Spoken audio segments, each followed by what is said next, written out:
Перед началом просмотра обязательно поставьте лайк и оставьте свой комментарий. Они нам очень важны.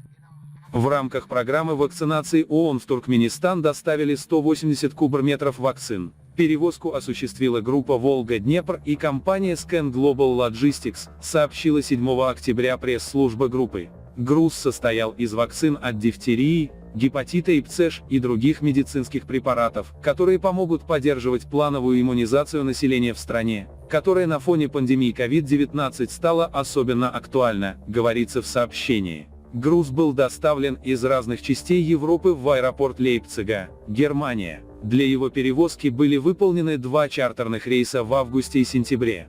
Напомним, что 5 октября глава представительства ЮНИСЕФ в Туркменистане Кристиан Вейгант и министр здравоохранения Нурмухамед Аманипесов подписали план осуществления закупок вакцин и оборудования для иммунизации на 2021-2025 годы. Сообщалось, что Туркменистан в 2 раза увеличил выделяемый на приобретение иммунобиологических препаратов бюджет, который составит более $83 миллионов.